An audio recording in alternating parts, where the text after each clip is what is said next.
Greetings, America. Once again, this is Rio. As promised, I am here to deliver my Real Housewife of Atlanta recap video of the things we have seen on the show so far.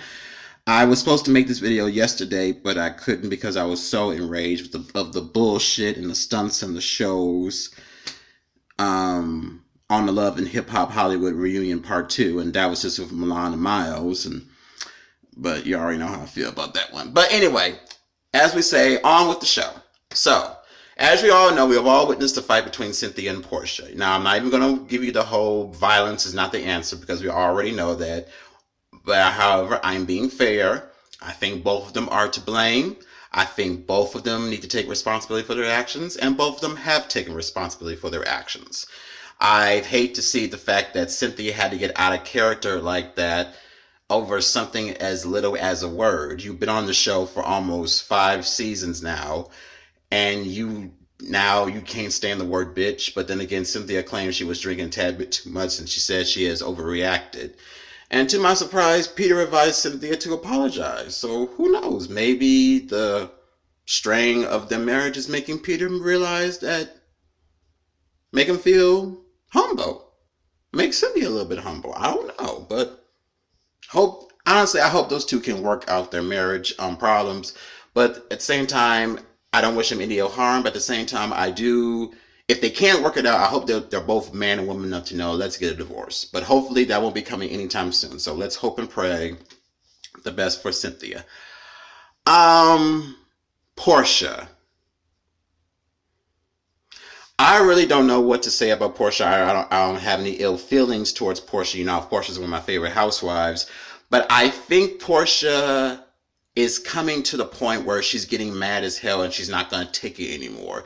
I mean, for almost 2 seasons now, she would seem to be the butt of everyone's jokes. Everyone called her dumb, stupid, and we act like she didn't have a brain or whatever. The thing about it is she's human. She makes mistakes.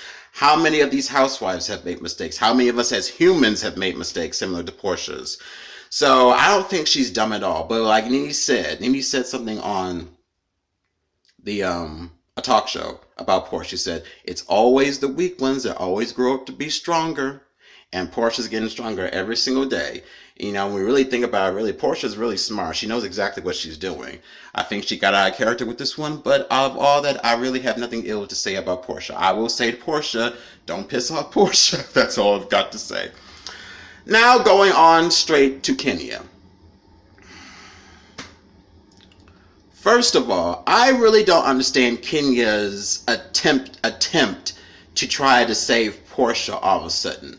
You talked about this woman like a dog. You made fun of her like a dog. You put a scepter in her face, and now all of a sudden, after all the shit, you put the bitch in jail, and then all of a sudden, Kenya put Portia in jail, and now all of a sudden you want to help her as if she needs any help. She doesn't need any help. What she needs for you to do is to back off. And the thing about Kenya is, Kenya likes to throw the shade. She likes to think she's doing this, what Claudia did, the sisterhood of burying black women, but you're throwing shade at the same time. And Kenya Moore is just flat out, butt out crazy. She has no place on the show. She has no right to be on the show. When you really think about it, she's not really a real housewife because she's not married. You know, every time that she gets around a man, she loses him. Every time she has a business opportunity, she loses it. I mean, even her hair care products, there is water in her products. Who does that? Kenya. Who really does that? But you can't tell this to Kenya because she try to shade you or she blocked you. Hell, she blocked me. She and Carlos King blocked me. Why, I don't know, because I was telling both of them bitches the truth. But, yeah.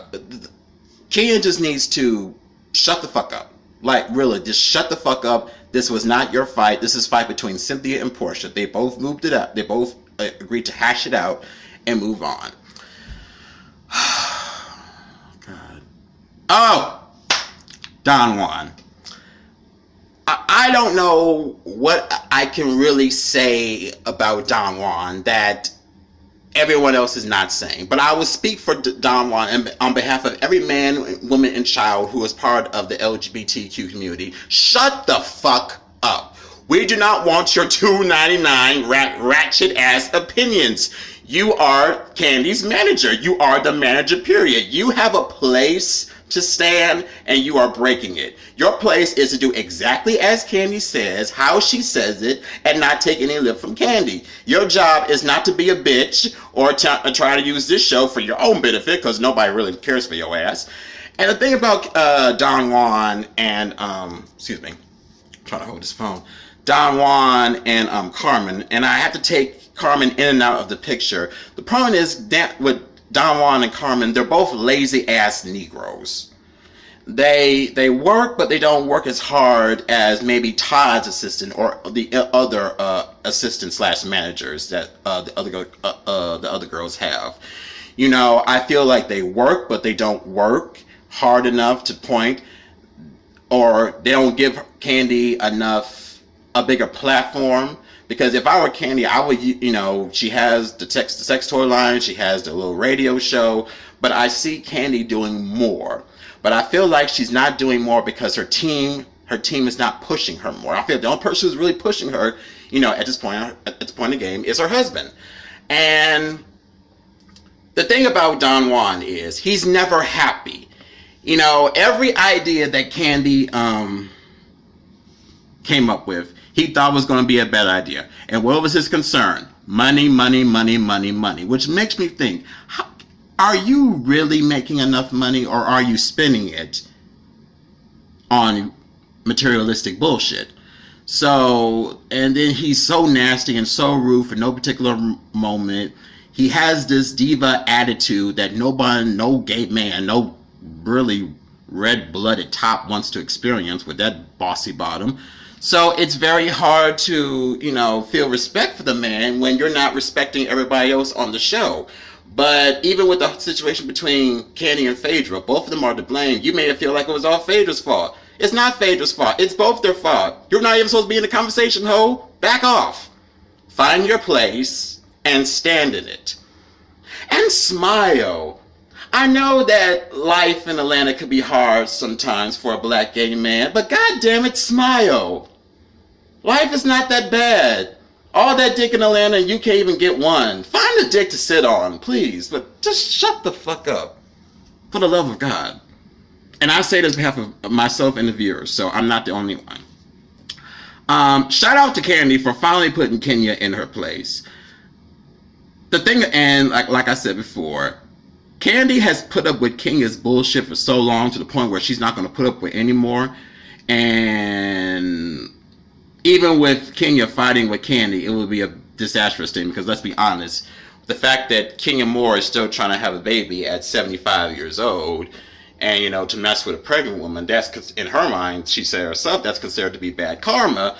But I wouldn't declare it karma anyway, considering the fact that Kenya's eggs are dead, buried, scrambled.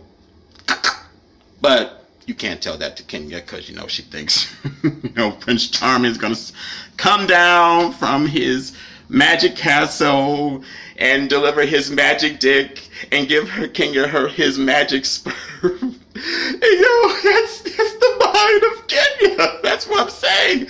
The hoe does not need to be on the show. Why are we producers and Andy submitting by this crazy ass middle-aged black woman? I don't know. It's like watching Kenya Moore trying to save Portia. It's like watching Stacey Dash trying to get in a three-way with Wesley Pipes. It's never going to happen. Let it go. There are more women who are actually more crazier and have their shit together than Kenya does and are actually successful. Why are we baiting this crazy ass MILF woman who every time after the show or during the show she gets into these crazy ass situations? I don't understand it. Please let her go. Hashtag bring back Nene. That's my new hashtag, bring back Nene. Let's see.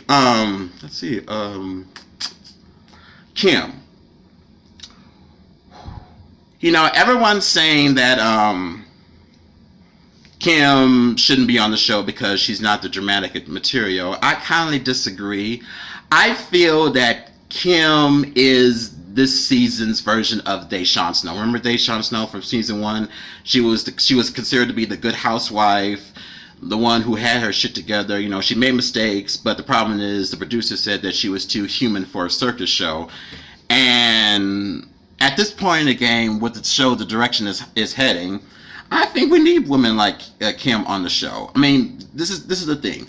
Kim is an old school actress. She's been on Living Single, The Facts of Life. She really hasn't had that time to be on the red carpet. She doesn't want to be on the red carpet unless she's in the movie or in the show. So there's no sense of her trying to make this supposedly comeback. She's doing things on her own. She directs. She worked with Tyler Perry. So she really isn't out there like the other wives with, you know, partying and drinking and having a good time. You know, she's a mother. She's very devoted to her children. Not saying the other girls are not, but she's very devoted to her husband and children, and I can respect her like that. The problem is, like you said before, she has taken care of her family and her husband for so long, to the point where she lost Kimmy. She lost that Tootie. She lost that regime that we felt over the years. And I think this is the show to help her get it back. But the thing about it is, you can't bring out Kimmy overnight. It's like a constant thing that has to drag on, but she has to find it in herself. So I personally feel that Kim is a good addition to the show. My only hope is that if she stays on the show for maybe 2 or 3 more seasons, that she won't go out of character and change from the woman that she is now to the woman that she is will be in the future. So that's my only situation on that. I'm looking forward to next week's episode, fight number 2. Have you noticed that ever since Kenya got on the show, everybody's been fighting like cats and dogs? And have you noticed that ever since Carlos King came back, everything's been slowly falling apart? I'm just saying. But please like and subscribe and share my comments. Please comment on my videos. I'm really thinking about doing this as a hobby. Please let me know what you think. And until next time, my name is Rio, and I'm out.